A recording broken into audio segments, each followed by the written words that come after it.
25 juin 2009. Il est 14h26 à Los Angeles.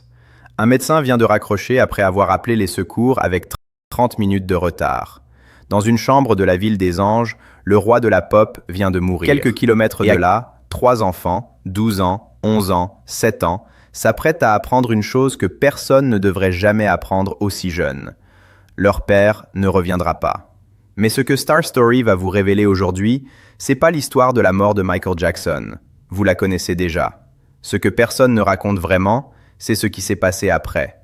Ce que ces 3 enfants ont traversé dans l'ombre, loin des caméras, pendant que le monde entier pleurait leur père. Les dépressions sévères, les tentatives, le harcèlement quotidien, la guerre de 460 millions de dollars qui déchire encore la famille aujourd'hui. Et surtout, la question que tout le monde évite. Est-ce que Michael Jackson était réellement leur père biologique? Parce que la réponse à cette question change absolument tout. Restez avec moi. Ce que vous allez entendre dans les prochaines minutes est la vérité que les médias n'ont jamais racontée sur les enfants de Michael Jackson. Pour comprendre ce que ces 3 enfants ont vécu, il faut d'abord comprendre pourquoi Michael voulait des enfants avec une intensité qui allait bien au-delà du simple désir d'être père. Et pour ça, il faut remonter loin, très loin. Quand Michael Jackson a 5 ans, il monte déjà sur scène. 5 ans. L'âge où les autres enfants apprennent à faire du vélo, à dessiner des maisons avec de la fumée qui sort des cheminées, à se battre pour le dernier morceau de gâteau. Michael, lui, répète. Il chante. Il danse. On rit. Les médias ont dit que c'était le caprice d'une star déconnectée de la réalité. Mais ils n'ont pas compris. Neverland, c'était pas pour Michael. C'était pour Michael, l'enfant de 5 ans, qui regardait par la fenêtre d'une salle de répétition pendant que les autres jouaient dehors. C'était sa façon de réparer quelque chose que personne d'autre ne pouvait réparer à sa place. Et ses enfants, c'était la même chose. Il dit, je cite, « Je me réveille chaque matin prêt pour la journée grâce à eux. » Ce n'est pas la phrase d'un homme qui veut des héritiers. Ce qui a glacé beaucoup de gens. Ce n'était pas un mariage. Ils n'ont jamais vécu ensemble. Il n'y a jamais eu de relation intime. Elle se décrit elle-même, mot pour mot, comme le véhicule choisi pour porter les enfants de Michael. En échange, sur 9 ans, elle reçoit 8,4 millions de dollars. Et elle signe un abandon complet de ses droits parentaux. Prince Jackson, c'est que les enfants de Mark Lester ont une ressemblance frappante avec les enfants de Michael. Une ressemblance que beaucoup ont remarquée. 3 hommes, 3 affirmations différentes, aucun test ADN confirmé. Michael, lui, n'a jamais répondu à aucune de ces questions. Il n'a jamais voulu faire de test. Jusqu'à sa mort, il a continué d'appeler Prince et par son fils et sa fille, sans hésitation, sans nuance. Alors, est-ce qu'il savait? Est-ce qu'il s'en moquait vraiment? Ou est-ce qu'il avait passé avec lui-même un accord silencieux pour ne jamais avoir à regarder la vérité en face? On ne saura probablement. Blanket aurait développé le vitiligo, cette maladie de peau qui avait progressivement transformé la couleur de peau de Michael. La même maladie, le même enfant. Mais là encore, pas de test ADN officiel. Juste des ressemblances. Juste des coïncidences peut-être. Ou peut-être pas. Ce que tout le monde connaît de Blanket, c'est une scène. Une seule scène. On est en novembre 2002. Michael est à Berlin. Des milliers de fans s'amassent sous les fenêtres de son hôtel. Et Michael, sur le balcon, brandit son bébé de 9 mois au-dessus du vide. Quelques secondes. Mais quelques secondes qui vont faire le tour du monde et déclencher un scandale planétaire. Ce que les médias ont moins raconté. Un homme qui aimait ses enfants avec une intensité absolue, mais qui vivait dans une bulle tellement coupée du monde réel qu'il ne voyait plus toujours la frontière entre le rêve et ce qui pouvait tuer. Ces 3 enfants ont grandi dans un monde que personne d'autre sur cette planète ne peut vraiment comprendre. Neverland. 1000 hectares d'enfance artificielle, un zoo privé avec des tigres, des girafes, des éléphants, un parc d'attractions à disposition 7 jours sur 7, un cinéma privé, une salle de jeu, des milliers de jouets, scolarisés par des précepteurs, jamais une école normale, jamais un trajet en bus, jamais la file d'attente d'une cantine. Et surtout, et c'est peut-être la décision la plus importante que Michael ait prise pour eux, leur visage était caché, masque en public, serviettes sur la tête quand ils étaient bébés. À chaque sortie, chaque apparition, leur identité visuelle était protégée. Les gens trouvaient ça bizarre, cruel même, disaient certains. Comment peut-on infliger ça à un enfant? Mais Michael avait une réponse très simple à ça. Il avait 5 ans quand son visage était déjà reconnu partout. Il savait exactement ce que ça signifiait de grandir sans anonymat. Il savait ce que c'était de ne jamais pouvoir faire les courses seul, de ne jamais pouvoir s'asseoir dans un restaurant sans être regardé, de ne jamais avoir un seul moment où on est juste quelqu'un. Il voulait leur donner ce qu'ils n'avaient jamais eu, le choix. Le choix d'être connu ou non. Le choix de se montrer ou de rester dans l'ombre. Le choix de leur propre destin. Et ce choix-là, irréversible dans un sens. Une fois qu'on le fait, une fois qu'on protège un enfant de l'exposition publique, on peut toujours l'enlever plus tard. Mais dans l'autre sens, une fois qu'un visage est connu, une fois qu'il est dans les journaux, dans les mémoires, sur les écrans, on ne peut plus l'effacer. Michael avait compris ça. Il avait fait le bon choix. Sauf mémorial mondial pour Michael Jackson. Des centaines de millions de personnes regardent en direct. Toutes les stars, tous les médias, toutes les caméras du monde braquées sur cette scène. Et pour la toute première fois, les 3 enfants de Michael Jackson restent en public sans leur masque. Paris prend le micro. Elle a 11 ans. Elle dit que son père était le meilleur père du monde. Sa voix tremble à peine. Les larmes ne viennent pas encore. Elles viendront plus tard, beaucoup plus tard.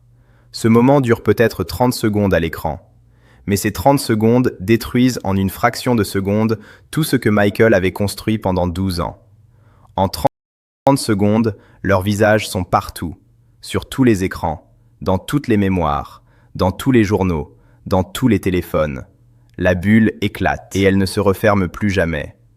Pour Prince, l'aîné, la transition est brutale, mais il va trouver un ancrage.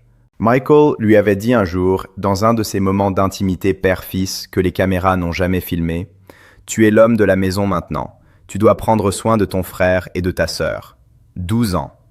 L'âge où la plupart des garçons pensent encore aux jeux vidéo et aux copains de classe. Et Michael lui confie le poids d'une famille entière. Prince ne prend pas cette phrase à la légère. Il ne l'oublie pas. Il la porte avec lui les années qui suivent. Il cofonde une structure qu'il appelle Heal Los Angeles Foundation. Le nom n'est pas choisi au hasard. C'est une référence directe à Heal the World, le titre de son père. Prince reprend l'idée et la concrétise. La fondation aide les sans-abri. Elle lutte contre la maltraitance infantile. Elle organise des collectes alimentaires, des programmes communautaires. Et chaque année, il organise une soirée de levée de fonds qu'il appelle la Thriller Night, où la maison de son enfant se transforme en musée vivant du clip le plus célèbre de son père. Il dira, simplement, « Ce que j'espère, c'est qu'il serait fier du travail qu'on a fait. Pas de la célébrité, du travail. » Les couloirs du collège sont impitoyables avec un garçon qui s'appelle Couverture et qui est le fils de la célébrité la plus controversée du monde. À 13 ans, Biggie change de prénom. Pas pour renier ce que son père lui avait donné, pour survivre quotidiennement. Aujourd'hui, Biggie n'a pas de réseaux sociaux. Il donne une interview tous les 2 ou 3 ans. Il évite les événements publics avec une constance qui ressemble à de la discipline plutôt qu'à de la timidité. Mais en 2024, quelque chose se passe. Biggie réalise et écrit un court-métrage de 40 minutes intitulé « Rochelle ».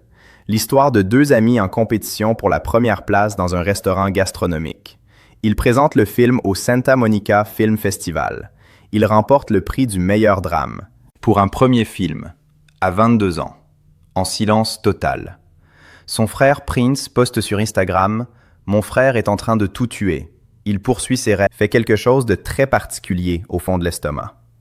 L'automutilation commence, en silence. Puis à 15 ans, en 2013, une crise tellement grave qu'elle est d'urgence après avoir ingéré une quantité dangereuse de médicaments.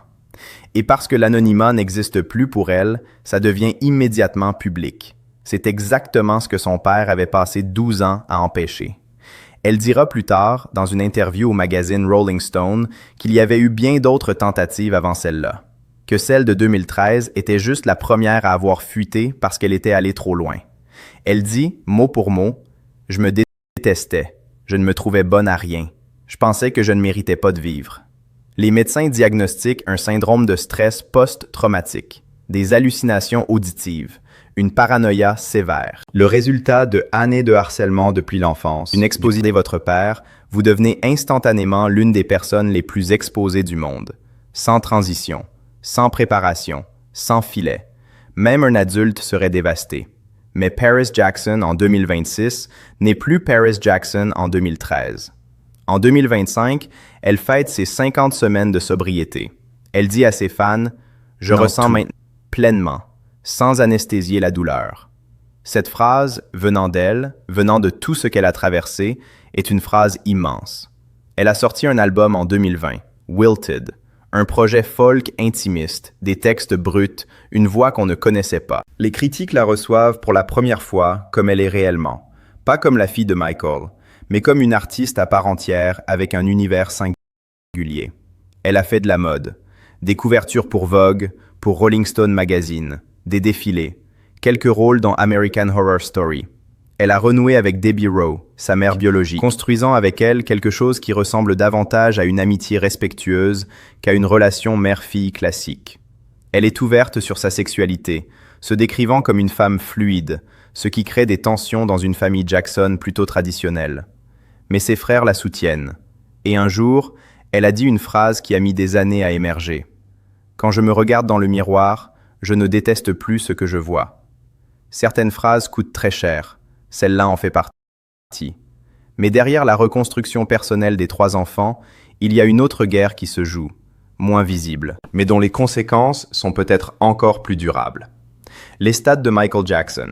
Depuis 2009, la succession de Michael est gérée par 2 hommes. John Branca, son avocat historique depuis les années 80, et John McClane. Les stats, c'est l'entité juridique qui contrôle tout ce que Michael a laissé derrière lui. Son catalogue musical, ses droits d'auteur, ses biens, sa marque. Et cette entité génère des sommes colossales. Paris accuse John Branca d'avoir utilisé les stats pour s'enrichir personnellement. Elle évoque 150 millions de dollars de bonus prélevés au fil des années. Pendant ce temps, environ 460 millions de dollars qui auraient dû être reversés aux enfants seraient restés bloqués. En 2024, les stats vend 50% du catalogue musical de Michael à Sony, pour 600 millions de dollars. Si vous connaissez l'histoire de Michael Jackson, vous savez que Sony était l'un de ses ennemis les plus profonds. Michael avait fait des discours publics contre Sony. Il avait refusé des deals, défendu son catalogue avec une énergie que peu de gens ont déployée dans l'industrie musicale.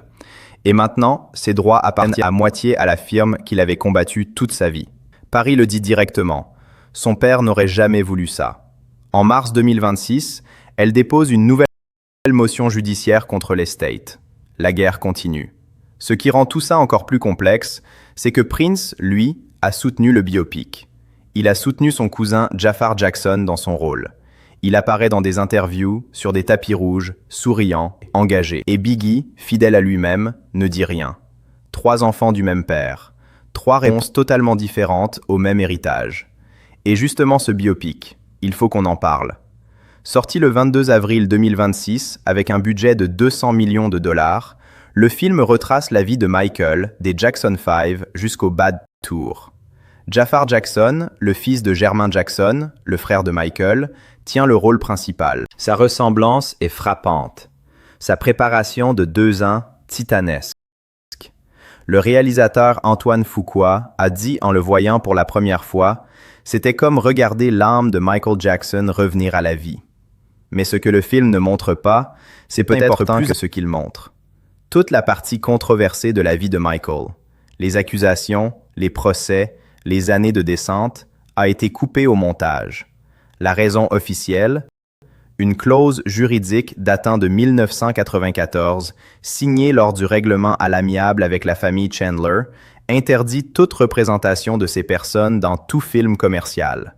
22 jours de tournage supplémentaires, 15 millions de dollars de plus, et une 3e partie entière refaite de zéro. Le film se ferme sur les années 80. Tout ce qui suit reste dans l'ombre. Paris a critiqué publiquement le projet. Elle y voit une nouvelle façon d'exploiter l'image de son père sans respecter la complexité de sa vie. John Branca, coproducteur du film, y joue un rôle nettement plus important que ce qu'un avocat occupe normalement dans un biopic sur un artiste. Paris y voit la confirmation de ce qu'elle dit depuis des années, que l'estate gère l'héritage de Michael selon ses propres intérêts, pas ceux de sa famille. Et comme pour confirmer ce timing troublant, Wade Robson et James Safechuck ont annoncé un procès pour novembre 2026 contre la société de production de Michael, réclamant 400 millions de dollars. Un procès déjà rejeté 2 fois en appel. le producteur du documentaire Leaving Neverland prépare de son côté un documentaire pour couvrir ce procès. Un film de 200 millions de dollars d'un côté, un documentaire à charge de l'autre, 400 millions de dollars réclamés au milieu. Et 3 enfants qui regardent tout ça en sachant que leur père ne peut plus se défendre lui-même. Voilà ce qu'on retient quand on regarde vraiment l'histoire des enfants de Michael Jackson. 3 enfants nés dans la plus grande bulle de protection qu'un père ait jamais construite. 3 enfants projetés dans la lumière aveuglante le jour même où ils perdaient leur père. 3 trajectoires totalement différentes face au même choc. Prince, qui porte la phrase de son père comme un serment et construit quelque chose de concret dans l'ombre des projecteurs. Biggie, qui réalise des films primés en restant invisible. Paris, qui traverse l'enfer, remonte à la surface et trouve enfin les mots pour se regarder sans se haïr. Et au milieu de tout ça, une guerre silencieuse sur des centaines de millions de dollars, un catalogue vendu à l'ennemi, un biopic qui raconte une vie à moitié. Michael Jackson a tout sacrifié pour que ses enfants aient le choix que lui n'a jamais eu. Et d'une certaine façon, malgré tout, malgré la douleur et les cicatrices et les batailles juridiques et les années perdues, ils ont chacun trouvé leur propre chemin. Pas celui qu'il avait imaginé, pas dans la bulle qu'il avait construite, mais le leur. Et c'est peut-être ça, au final, l'héritage le plus vrai de Michael Jackson. Pas le catalogue, pas Neverland, pas les 200 millions de dollars de biopic. 3 enfants qui existent dans ce monde, à leur façon, malgré tout. Dites-moi en commentaire ce que vous histoire.